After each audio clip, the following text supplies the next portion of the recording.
ஒரு காலத்தில் இக்ஷ்வாக்கு வம்சத்தை சேர்ந்த ஒரு ராஜா இருந்தான். அவன் பேர் மகாபிஷ அப்படின்னு பேர். மகாபிஷா அப்படின்னு இக்ஷ்வாக்கு வம்சத்தை சேர்ந்த ராஜா.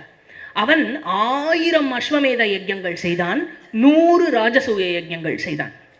ஒரு நாளைக்கு என்னாச்சு, தேவதா எல்லாருமா சேர்ந்து அவன் எல்லாம் பண்ணதோட பலன்லாம் எங்கே இருப்பான்?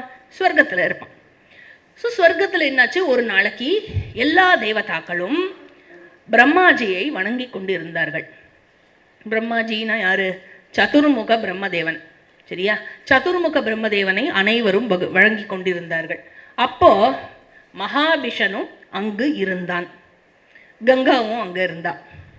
அப்போ என்னாச்சு, காற்று அடித்தபோது கங்காவினுடைய வெள்ளை கலர் ட்ரெஸ்ஸு என்ன, காற்று அடித்தபோது அவளுடைய ஆடையானது லேசாக விலகி அவளுடைய மேனியானது வெளிப்பட்டதாம். அவளுடைய மேனி வெளிப்படும் பொழுது எல்லா தேவர்களும் உடனே தலையை குனிந்து கொண்டார்களாம். மகாபிஷ மட்டும் விரிச்சு பார்த்துட்டு இருந்தானாம். சரியா? உடனே பிரம்மாஜி சாபம் கொடுத்து விட்டாராம். நீ தன் நிலையை மறந்து போனதால் நீ மீண்டும் பூலோகத்தில் பிறப்பாய்.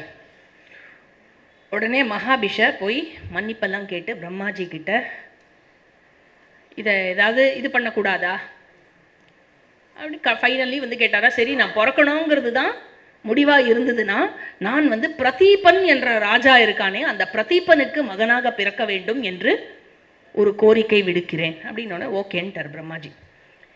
இந்த இதெல்லாம் முடிஞ்சு, ப்ராப்ளம்லாம் முடிஞ்சு திரும்பி எல்லாரும் கிளம்பி போயின்னு இருந்தாலே, டிஸ்பர்ஸ் ஆகிட்டு இருந்தபோது கங்கா திருப்பி ஷி வாஸ் கோயிங் பேக்.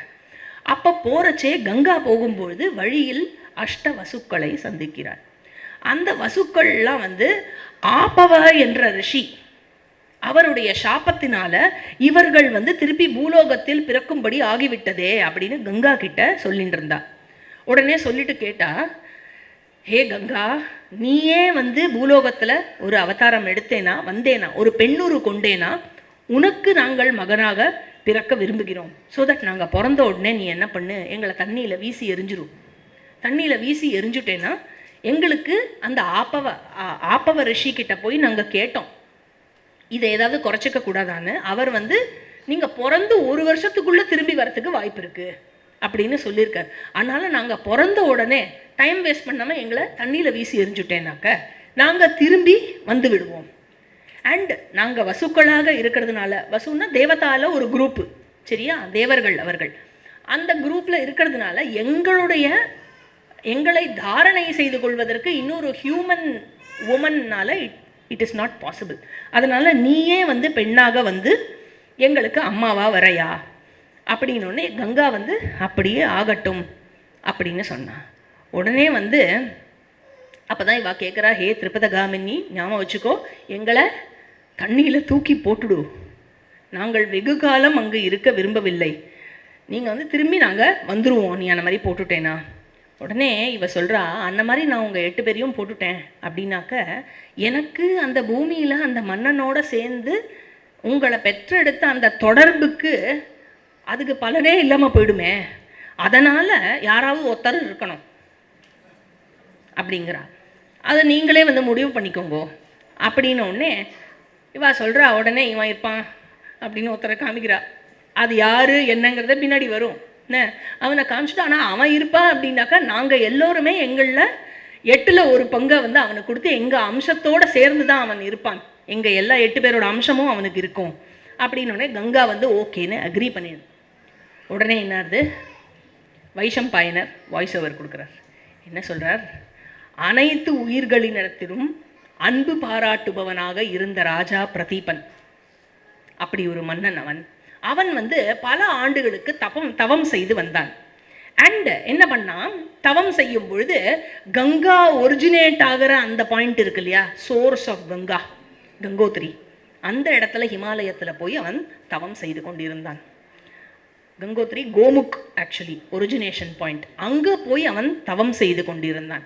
அப்பொழுது என்னாச்சு, ஒரு நாளைக்கு அந்த தண்ணியிலிருந்து அப்படியே எழுந்து ஒரு பெண்ணுரு கொண்டு அப்படியே சொக்க வைக்கும் அழகுடன் ஒரு பெண்ணானவள் அந்த நீரிலிருந்து எழுந்து தவம் செய்து கொண்டிருந்த பிரதீபனை அணுகி வந்தாள். அவன் தவம் புரிந்து கொண்டிருந்த போது அவன் நேராக அவன் பக்கத்தில் வந்து அவன் வலது தொடையில் வந்து உட்காந்துண்டா. உடனே பிரதீபன் அவளை பார்த்து, உனக்கு என்ன வேண்டும், நீ எதை விரும்புகிறாய், நான் உனக்கு என்ன செய்ய வேண்டும் அப்படின்னு கேட்கிறான். உடனே அவ சொல்றா, அந்த ஸ்திரீ சொல்றா, என்ன கல்யாணம் பண்ணிக்கோங்க, நீங்கள் என் கணவராக வேண்டும் என்பதை தான் நான் விரும்புகிறேன் அப்படிங்கிறா. உடனே பிரதீபன் சொல்றான், எந்த ஒரு பெண் தன் விருப்பத்துடன் வந்து இந்த மாதிரி சொல்றாளோ அவளை மறுப்பதை ஞானியவர்கள், வேதம் அறிந்த ஞானியர்கள் ஒருபோதும் மெச்சுவதில்லை. அந்த மாதிரி நான் மறுக்கக்கூடாது. இருந்தாலும் காமவசப்பட்டு அடுத்தவர்களினுடைய மனைவியையோ அல்லது என் வகையை சேராத ஒரு பெண்ணையோ நான் அணுகியதில்லை, ஏற்றுக்கொண்டது இல்லை. அதனால இது முடியாதுங்கிற மாதிரி சொல்லும் பொழுது உடனே அந்த ஸ்திரீ என்ன சொல்றா, ஏன் நான் மங்களமற்றவளா, அழகற்றவளா, எல்லா விதத்திலையும் அனுபவிப்பதற்கு தகுந்தவளாகவே தானே நான் இருக்கிறேன். அப்படி இருக்கும்போது உங்களை கணவராக நான் அடையவே விரும்புகிறேன் அப்படின்னு பிரதீபன் வந்து ஃபைனலி லா பாயிண்ட்டை சொல்கிறார். என்ன சொல்கிறார், அம்மா நீ என்னோட வலது தொடையில் வந்து உட்காந்துட்ட. வலது தொடை என்பது என்னுடைய மகளுக்கும் மருமகளுக்குமான இடம். அதனால் நீ வலது தொடையில் உட்காந்துட்டேனா ஒன்று நீ என்னுடைய மகளாக இருக்கணும் அல்லது மருமகளாக இருக்க வேண்டும்.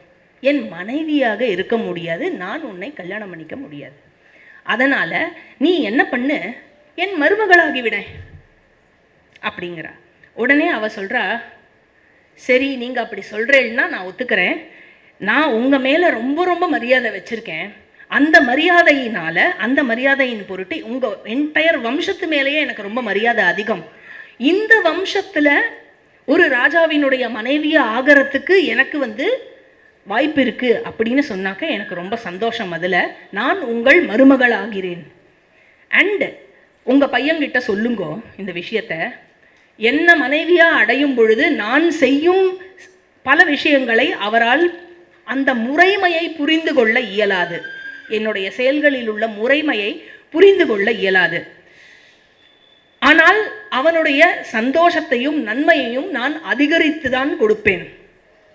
அண்ட் நான் ஈன்றெடுக்கும் மகனால் உங்கள் மகளுக்கு அவர் ஸ்வர்க்கத்தை அடைவார் அப்படின்னு சொல்லிட்டு டபக்குன்னு மறைஞ்சு போயிட்டாகும்.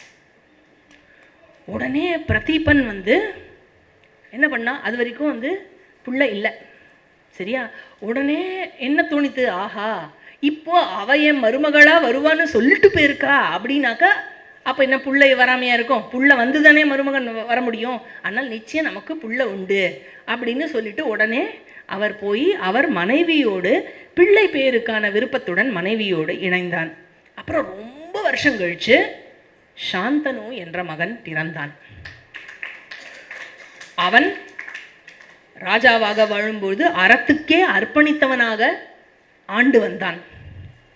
ஒரு நாளைக்கு வந்து பிரதீபன் மகனை கூப்பிட்டு சாந்தனுவிடத்தில் நடந்த கதையை சொன்னான்.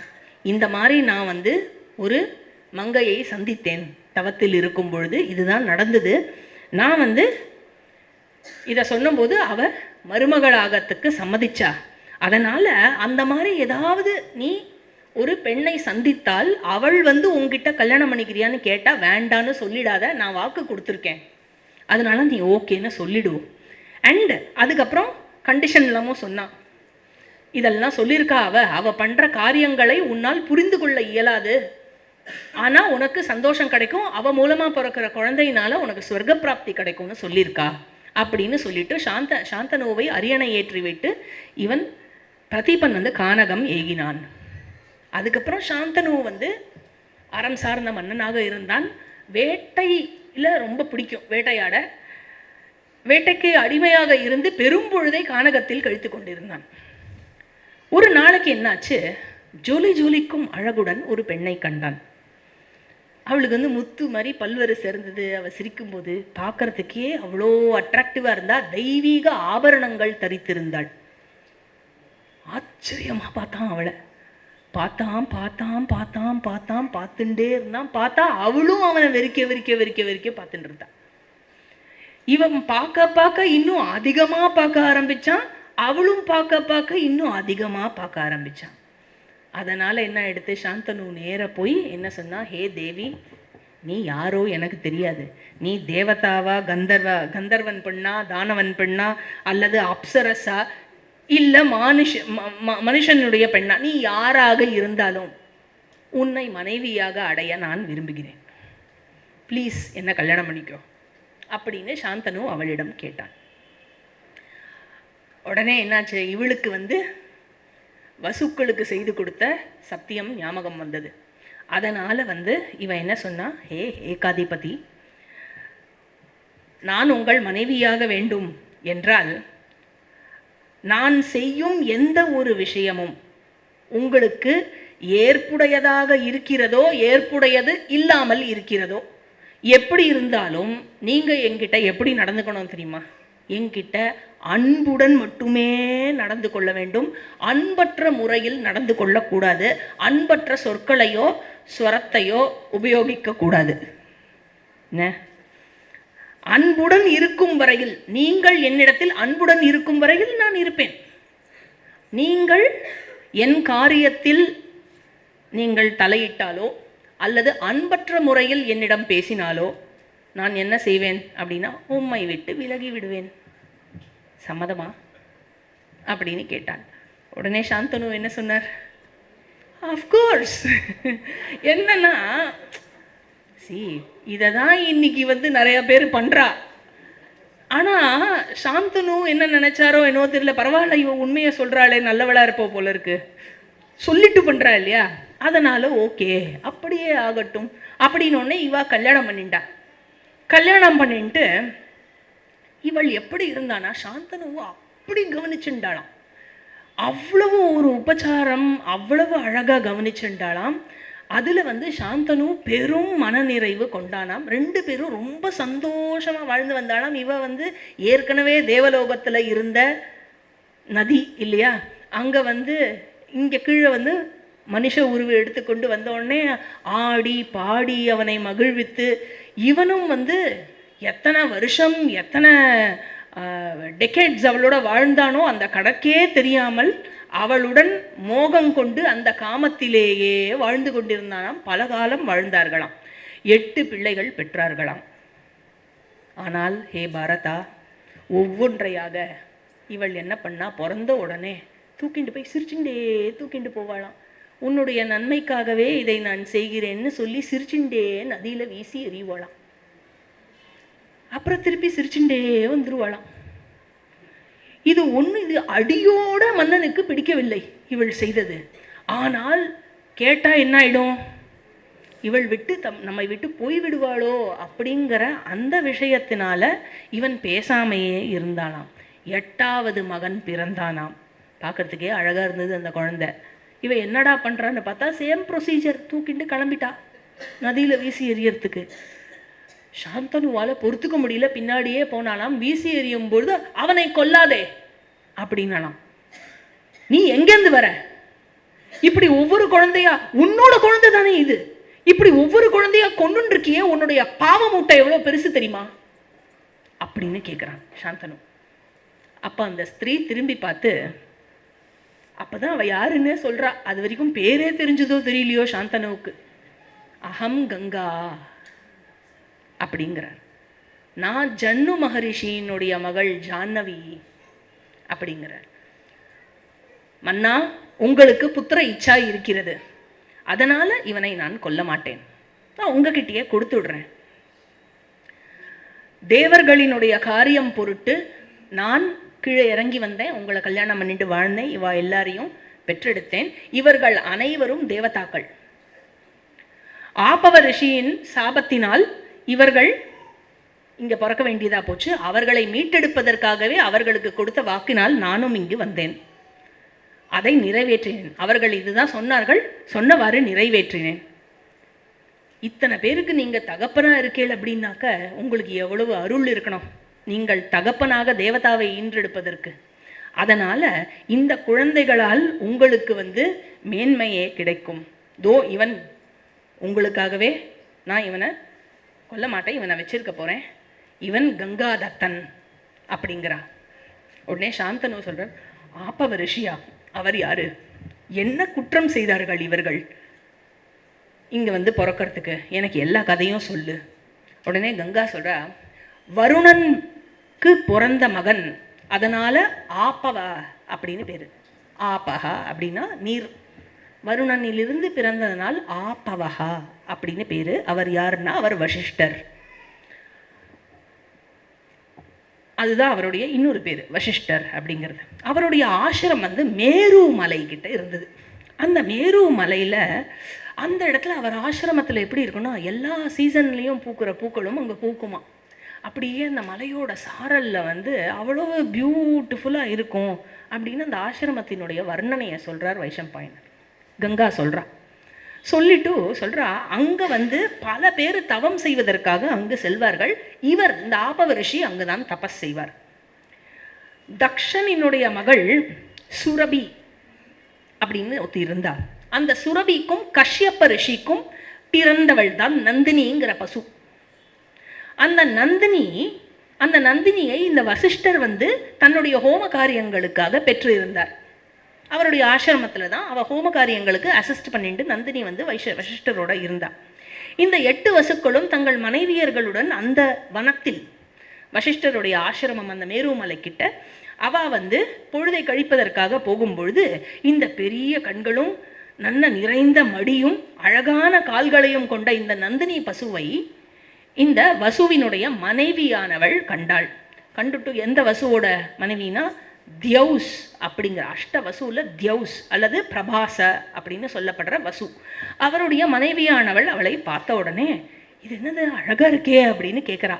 அப்போ வந்து தியௌஸ் சொல்கிறார், இது வந்து நந்தினி பசு.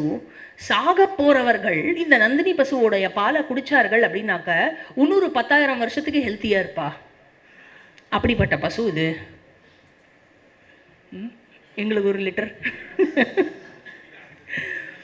ஆமாம், அந்த நந்தினி இல்லை இது. சரியா? ஆக அதை உடனே வந்து இவ சொல்கிறா, அப்படியா, என்னோட ஃப்ரெண்டு ஜிதவதி இன்னொருத்தி இருக்கா, அவள் ரொம்ப மெலிஞ்சு இருக்கா, ரொம்ப கஷ்டப்பட்டு இருக்கா, உடம்பு சரியில்லாமல், அவளுக்கு இதை வந்து கொடுக்கணுமே, அதனால நீங்கள் கொஞ்சம் அந்த பசுவை தூக்கின்னு வந்துடுறீங்களான்னு கேட்குறா. உடனே வந்து தியௌஸ் என்ன பண்ணுறார், அப்படி வசிஷ்டர் பார்க்காத டைமாக பார்த்து தூக்கின்னு வந்துடலாம் அப்படின்னு மற்ற வசுக்களும் சேர்ந்து ஹெல்ப் பண்ணி நந்தினியை திருடிடுறான். என்ன ஆகிடுறது, வசிஷ்டர் கண்டுபிடிச்சுட்டார், ஆபவ ரிஷி கண்டுபிடிச்சுட்டார். பசுவை காணோன்னு அவருடைய தப்போ பலனால் யார் எடுத்தாருங்கிறதையும் தெரிந்து அந்த இவர்கள் வசுக்கள் செய்தார்கள் அப்படின்னு அவர்கள் மீது கோபம் கொண்டு அவர்களை சபித்து விடுகிறார். இன்ஸ்டண்ட்டாக, பூமியில் நீ பிறக்க கடவாய் அப்படின்னு சபித்து விடுற. சபிச்சுட்டு உடனே தபஸ்க்கு போயிட்டார் திருப்பி.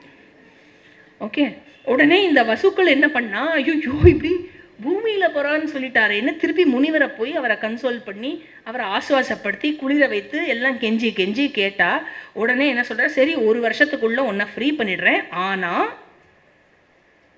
இந்த தியௌஸை மட்டும் நான் ஃப்ரீ பண்ண மாட்டேன் அப்படின்னு சொன்னான். அவன் வந்து அங்கு வாழ்வான், மனித பிறவி எடுத்து வாழ்வான், அப்பாவுக்கு ஒரு நல்ல மகனாக வாழ்வான், அண்ட் அவன் கல்யாணமே பண்ணிக்க மாட்டான். இந்த ஒய்ஃப்னால தானே நீ போன, உனக்கு கல்யாணமே நடக்காது பேர். உடனே இவர்கள் எல்லாம் சென்று கங்கா கிட்ட வரம் கேட்டு, கங்கா சொல்கிறா, என்கிட்ட வந்து இவ வரம் கேட்டு என்னை தூக்கி போட்டு கொண்டுடுன்னு கேட்டா, திருப்பி வந்துருவோன்னு. கடைசியில் வந்து இந்த ஒரு குழந்தை மட்டும் பாக்கி, நான் இந்த ஒரு குழந்தைய விட்டு வைக்கணும்னு சொல்லியிருந்தேன், அதனால் இவன் இருக்கிறான், இவனை நான் வளர்த்து உங்களிடம் திருப்பி கொண்டு வந்து கொடுக்குறேன்னு கங்கா வந்து சாந்தனு மகாராஜா கிட்ட சொல்கிறார். எப்போ குவாலிஃபை ஆகிட்டானோ உங்ககிட்ட நான் திருப்பி கொண்டு வந்து கொடுக்குறேன் அப்படின்னு சொன்ன உடனே இவ குழந்தையோட மறைஞ்சு போயிட்டான். உடனே சாந்தனு வந்து துயரம் நிறைந்த இதயத்துடன் தலைநகரத்தை சென்றடைந்து அவன் பாட்டுக்கு வாழ்ந்து கொண்டு வந்தான். அவன் எப்படி வாழ்ந்தான் அப்படின்னாக்க, அறத்தை, பொருள், காமம் அது 2ஐ விட அறம்தான் சிறந்தது அப்படின்னு மக்கள் எல்லாம் புரிஞ்சுண்டு, ஜஸ்ட் அவரை பார்த்தே புரிஞ்சுண்டு அவளும் அதே மாதிரி ஃபாலோ பண்ணி வாழ்ந்துட்டு இருந்தாளாம். அப்படிப்பட்ட மன்னனை பார்க்க முடியாதுப்பா அப்படின்னு வைஷம்பாயனர் ஜனமேஜயன் கிட்ட சொல்கிறார். அப்படி வந்து எல்லோரையும் பார்த்து கொண்டான் அப்படின்னு சாந்தனு மகாராஜாவுடைய ரூலை பற்றி சொல்கிறார். கடல்கள் 4 பக்கமும் சூழப்பட்ட இந்த பகுதியை ஆண்டு வந்தான். ஈகை, அறம், தவம் இவைகளை கொண்டவனாக இருந்தான். சூரியனினுடைய பிரகாசத்தை கொண்டவனாக இருந்தான், வாயுவினுடைய ஆற்றலை கொண்டவனாக இருந்தால், கோபத்தில் யமனாக இருந்தான், பொறுமையில் பூமியைப் போல இருந்தான். அப்படி இருந்தான். அவன் ஆட்சியில் எந்த மிருகமும் தேவையில்லாமல் கொல்லப்பட்டது இல்லை. பாபம் வரும் வகையில் யாரும் உயிரை கொன்றது இல்லை. அப்ப தேவையில்லாமல் மிருகங்களை கொன்றது இல்லைன்னா இந்த ராஜாக்கள்லாம் வந்து வேட்டைக்கு மட்டும் போறாளே, அதெல்லாம் ரொம்ப தேவையா அப்படின்னு ஒரு டவுட் வரலாம் இல்லையா?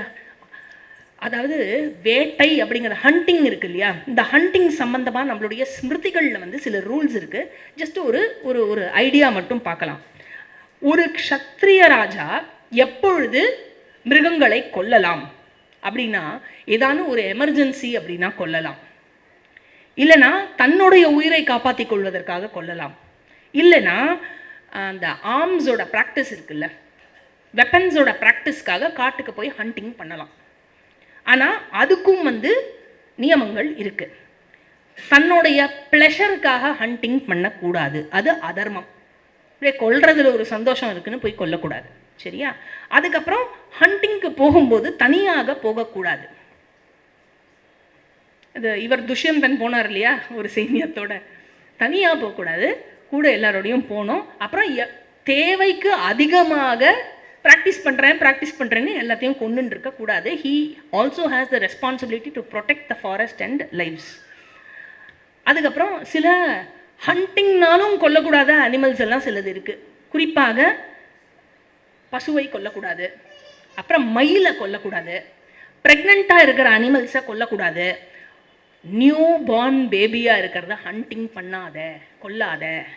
அதுக்கப்புறம் எந்த மிருகம் உன்கிட்ட அடைக்கலம் புகுகிறதோ, உன்கிட்ட அபயம் கேட்டு வரதோ அந்த மிருகத்தை கொல்லாதே. அப்புறம் மிருகங்கள் வந்து தன்னுடைய குழந்தையோட அப்படி ஃபேமிலியோட சுற்றின்னு இருக்கோம் இல்லையா, அந்த மிருகத்தை கொல்லாத. எந்த மிருகம் சாப்பிட்டுன்னு இருக்கோ, தண்ணி குடிச்சுட்டு இருக்கோ, இல்லை ரெஸ்ட் எடுத்துட்டு தூங்கின்னு இருக்கோ, அப்பெல்லாம் கொல்றது வந்து முறையற்றது, கொல்லாத. அதுக்கப்புறம் ஊருக்குள்ளே இருக்கு வாழ்ந்துட்டு இருக்கு மிருகம்னா, ஊருக்குள்ளே வாழ்ந்துட்டு இருக்கிற மிருகத்தை கொல்லக்கூடாது. ஆக இந்த மாதிரி ஏகப்பட்ட ரூல்ஸ் இருக்குது. அண்ட் அப்படி இந்த மாதிரி முறை தவறி ஏதேனும் கொன்று விட்டான் அப்படின்னு சொன்னாக்க அதுக்கு என்ன வந்து பிராயஷ்சித்தம், அந்த இது அதெல்லாமும் ஸ்மிருதிகளில் வழங்கப்பட்டிருக்கு. என்னென்ன ஸ்மிருதியில் இருக்குது? மனுஸ்மிருதியில் இருக்குது, யாக்ஞவல்க ஸ்மிருதியில் இருக்குது, போதாயன ஸ்மிருதியில் இருக்குது. இந்த மாதிரி பலதரப்பட்ட ஸ்மிருதிகளில் இது சொல்லப்பட்டிருக்கிறது. என்னாச்சு, ஒரு நாள் சாந்தனு வந்து தன்னுடைய அம்பினால் தன்னுடைய கனை பட்டு ஓடிய ஒரு மானை தேடிக்கொண்டு போயிண்டே வந்தார். போயிண்டே பார்க்கும்போது மானை தேடுறாரோ இல்லையோ, திடீர்னு பார்த்தா ஆச்சரியமாக ஒரு விஷயத்தை பார்த்தார். என்னன்னா, கங்கை வத்தி போயிருக்கு. இதை பார்த்தோன்னே எப்படி கங்கை வத்தி போச்சு, வத்தவே முடியாதே கங்கை அப்படின்னு திரும்பி இப்படி பார்த்தானாக்க, அந்த கங்கையில் வந்து ஒரு பையன் தன்னுடைய அம்பை வச்சே அணை கட்டிட்டு இருக்கான். அணையே கட்டினாலும் கல்லணையே கட்டினாலும் உடைச்சிண்டு ஓடுற கங்கை இந்த குட்டி பையனோட அம்புக்கு கட்டுப்பட்டவள் மாதிரி தன்னுடைய வீரியத்தை குறைச்சு கொண்டு நிற்கிறத மாதிரி பார்த்தான். இது எப்படி சாத்தியமாகும்? அதை பார்த்த உடனே இவருக்கு புரிஞ்சிடுத்து. என்ன புரிஞ்சுது? இவன் கண்டிப்பாக தன்னுடைய பையனாக தான் இருப்பான்னு வெறிக்க பார்க்கும்போது என்னாச்சு, அவரும் வந்து ரொம்ப ஷிரூடாக என்ன பண்ணார், அப்பாவை கொஞ்சம் விளையாடணும் அப்பாவோடன்னு சொல்லிட்டு இந்த பையன் என்ன பண்ணான், தன்னுடைய அம்பை வச்சே ஒரு மாயை ஒரு க்ளவுடை கிரியேட் பண்ணி தன்னை மறைச்சுட்டான். அப்பா பார்க்கும்போது இப்படி தேடி பார்க்குற மாதிரி பண்ணிட்டான். உடனே சாந்தனு என்ன பண்ணார், இதை பார்த்து வியந்து போய் கங்கா கிட்ட போய், ஹே கங்கே, இது வந்து நம்ம மகன் தானே, நம்ம மகனை முதல்ல என் கண்ணில் காட்டு அப்படின்னு போய் கேட்ட உடனே அந்த நீரிலிருந்து அப்படியே ஒரு பெண் எழுந்து வந்தா. இவளா நான் கல்யாணம் பண்ணிட்ட பொண்ணுன்னு அவருக்கு ஞாபகம் அடையாளமே தெரியலையாம். ரொம்ப வருஷம் ஆயிடுத்து இல்லை, அப்படி பார்த்தாராம். உடனே கங்கா வந்து தேவவிரதனை இன்ட்ரோடியூஸ் பண்ணாலாம். அண்டு இவன் வந்து வசிஷ்டரிடம் முழு வேதத்தையும் படித்தவன், அங்கங்களோடு சேர்த்து படித்தவன், எல்லா ஆயுதங்களிலும் நிபுணத்துவம் பெற்றவன், சிறந்த வில்லாளி. அதுக்கப்புறம் போரில் இந்திரனை போல் இருப்பான். உஷனஸ் யாரு? சுக்ராச்சாரியார். அவர் என்னென்னலாம் வித்யா தெரியுமோ அதே வித்யா இவனுக்கும் தெரியும். ப்ரஹஸ்பதியானவர் எந்த சாஸ்திரங்களிலெல்லாம் நிபுணத்துவம் பெற்றிருக்கிறாரோ அத்தனை சாஸ்திரங்களிலும் இவன் நிபுணத்துவம் பெற்றிருக்கிறான். இவன் ஜமதக்னியினுடைய மகனான அந்த ஒப்பற்ற பரசுராமனின் சிஷ்யனாவான். எல்லா ஆயுதங்களையும் அவரிடமே இவன் பயின்றான். சிறப்பு வாய்ந்த பெரும் பலம் கொண்ட உமது மகன் இவன், இப்பொழுது நீங்கள் அழைத்து செல்லலாம் அப்படின்னாலாம். உடனே வந்து அவ மறைஞ்சு போயிட்டா சொல்லிட்டு, அப்படியே வலது கையை பிடிச்சி அப்பா கையில் கொடுத்துட்டு அவ கிளம்பி போயிட்டா. உடனே சந்தனுக்கு அப்பா என்ன நிறைவு, மகனை கூட்டிட்டு ஹஸ்தினாபுரத்துக்கு போனாராம். மேலே என்ன அப்படிங்கிறத நம்ம அடுத்த வாரம் பார்ப்போம்.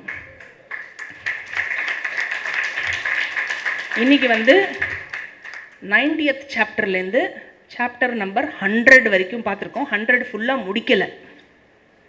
100லேயே 100வது அத்தியாயத்துலேயே 103 ஸ்லோகம் இருக்குது. அதில் கிட்டத்தட்ட பாதி பார்த்துருக்கோம். இதோட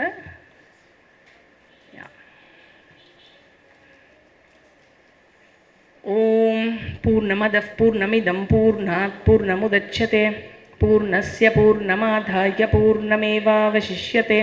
ஓம் சாந்தி சாந்தி சாந்தி. ஹரிः ஓம். ஸ்ரீ குருभ्यो நமः. ஹரிः ஓம்.